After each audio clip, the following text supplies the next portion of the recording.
Ministro, então, vamos avançar. Agora, o contencioso, quer dizer, disputas acontecem, mas acordos também. Na questão do clima, houve um grande acordo nosso com a agricultura, porque o segundo grande fator que vai ajudar a meta brasileira é exatamente a agricultura, com recuperação de área degradada, plantio direto, integração lavoura-pecuária. Então, por esse lado, a Embrapa e a agricultura ajudaram a meta de clima.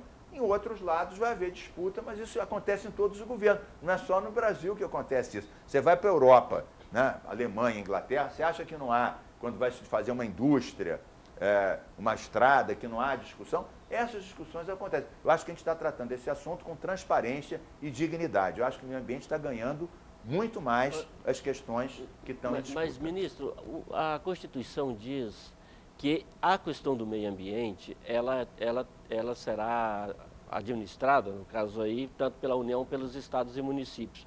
Como é que o senhor pode evitar essa regionalização dos códigos ambientais, por exemplo, já que a Constituição garante que eles existam?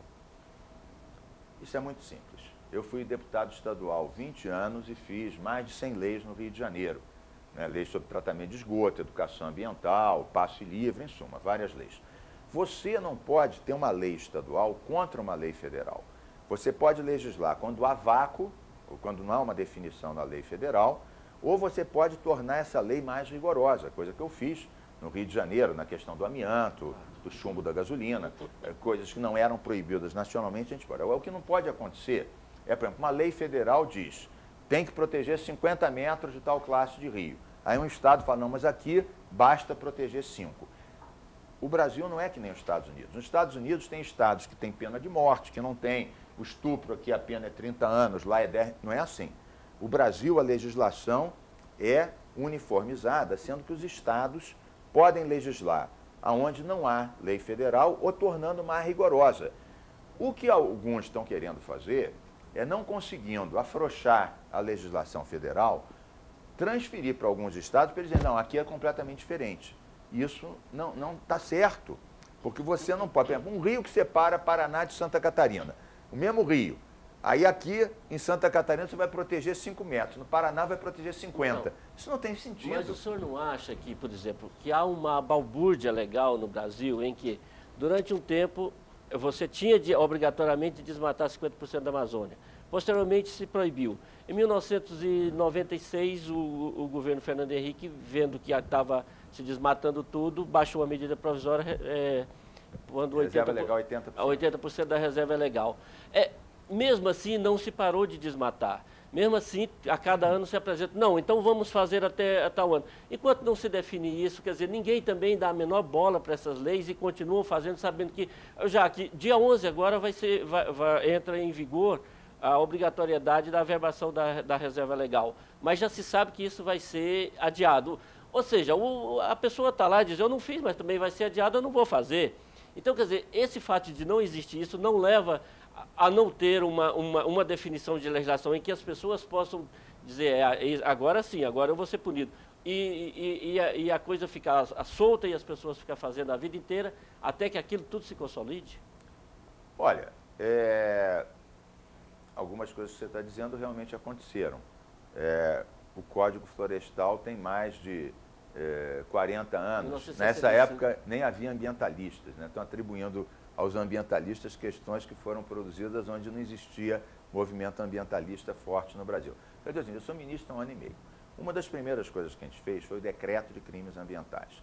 Graças a esse decreto, a gente está combatendo a impunidade, pegando boi pirata, madeira pirata, leiloando, e por isso que a gente esse assustou, esse e por isso assustou. A gente está com o menor desmatamento da história da Amazônia. Não é pouco menor, é muito menor. É 1/3 do que foi nos últimos 10 anos. Então, acabou a moleza, acabou a impunidade ambiental, né? E eu já fui 25 vezes, vou continuar indo na Amazônia, mostrando que a gente está na linha de frente, combatendo o crime ambiental. Um dos 200 pontos desse decreto de crimes ambientais, mais concretamente o artigo 55, dizia que tinha que averbar até tal dia a reserva legal, a PP, etc. Né? Isso é um problema. Então, nós estamos fizemos um grande acordo com a agricultura familiar, é bom que se diga, com a CONTAG, com a FETAG, FETRAF, né? Com a MPA, a Via Campesina, até porque os agricultores familiares têm bastante interesse em preservar, porque eles têm pouca terra, né? Eles serão os principais prejudicados com a devastação ambiental. Vai ter erosão, a água vai ficar assoreada, ele vai ter menos água para plantação, para a criação de animais dele. Então, esse acordo foi feito em 22 pontos, flexibilizando algumas coisas, legalizando as frutíferas nas encostas, os cafezais, né? Isso não provoca erosão desde que contrato correto. Agora, você tem razão, a indefinição, a pressão, tem a bancada ruralista muito forte. Eu acho que a gente tem que ter um diálogo. Eu acho que no Brasil, agricultura e meio ambiente têm que ser aliadas e não inimigas. Ministro, uma questão com relação a isso. O Brasil vive uma espécie assim de apagão florestal. O que quer dizer isso? Quer dizer, não tem floresta para aqueles setores da economia brasileira que dependem de madeira. Por exemplo, indústria de papel e celulose, indústria de móveis. E não se tem também uma política pública, vamos dizer assim, de plantio de madeira para fins industriais.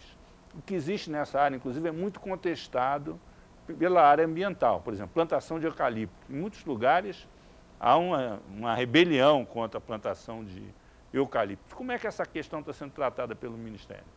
Olha, de forma muito concreta. Primeiro, nós aprovamos a Lei das Florestas Públicas, que permite, nas flonas das florestas nacionais, fazer licitação e fazer manejo nessas áreas. Fizemos as primeiras 2 grandes licitações para fazer manejo controlado, né? Você tira 40 avos em cada ano, não faz corte raso, faz seletivo, como a Finlândia faz há 100 anos, exporta móveis maravilhosos para o mundo inteiro e tem a mesma cobertura florestal. Bom, fizemos um pacto da madeira legal e sustentável com os exportadores de madeira. Em Belém, fui assinar lá.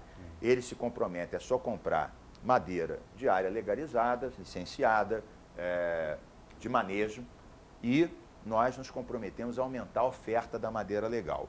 Eu defendo que a melhor maneira de combater a madeira ilegal é aumentar a oferta da madeira legal. Quais são os problemas? Nos estados como, por exemplo, Pará, Rondônia e Mato Grosso, entram 1000 projetos em cada um desses estados para fazer planos de manejo locais. Os órgãos ambientais não têm vazão para isso, não têm técnicos. Há uma pressão política muito grande. Então, muitas vezes licenciam planos de manejo sem saber se a área existe ou não existe, foi ou não foi desmatada. Então, o sujeito tem um plano de manejo pirata. Então, ele ganha um direito a fazer um manejo, que é uma solução, e acabam fraudando e até desmoralizando uma boa solução. Então, qual é a nossa posição? Nós temos caído em cima, embargamos agora, né, há poucos dias, 43 planos de manejo pirata só em Rondônia. E vamos continuar nos outros estados, para garantir o aumento da oferta de madeira. E muitos ambientalistas, o plano nacional, ele prevê o aumento da floresta plantada. E o plantio de eucalipto, por exemplo, das papeleiras no sul, isso não naquela é região tanto do sul problema. da Bahia, Espírito Santo. Os ambientalistas mudaram muita posição em relação a isso. Uma coisa é você fazer uma grande extensão contínua de monocultura, que aí afeta o equilíbrio, a biodiversidade. Agora, você ser contra o eucalipto é uma ignorância, porque você precisa de madeira para tudo e qualquer coisa, no campo, para fazer casa, chiqueiro, cerca, carvão vegetal. Se você não plantar a madeira que você vai precisar para isso, você vai cortar mata nativa da Mata Atlântica, do Pantanal, do Cerrado. Então, nós estamos incentivando a floresta plantada. Estamos obrigando térmicas, siderúrgicas a plantarem milhões de árvores. Estamos estimulando vários setores, até com medidas de mitigação, a fazerem isso. Claro, não tão grandes extensões contínuas, alternando com algum percentual de mata nativa, mas você plantar árvores para a sua necessidade é essencial. Nós temos uma pergunta de telespectador para o ministro. Eu gostaria de saber do senhor ministro em quanto tempo ele acha que vão correr os trâmites legais para a criação da Polícia Ambiental, que vai proteger os biomas brasileiros, inclusive a Amazônia. Olha, na verdade, isso está muito mais avançado. Quer dizer, os estados têm batalhões florestais ou polícias ambientais. A Polícia Federal abriu muitas delegacias de proteção ambiental na Polícia Federal. E a Força Nacional, atualmente, 70% das operações da Força Nacional são ligadas ao meio ambiente.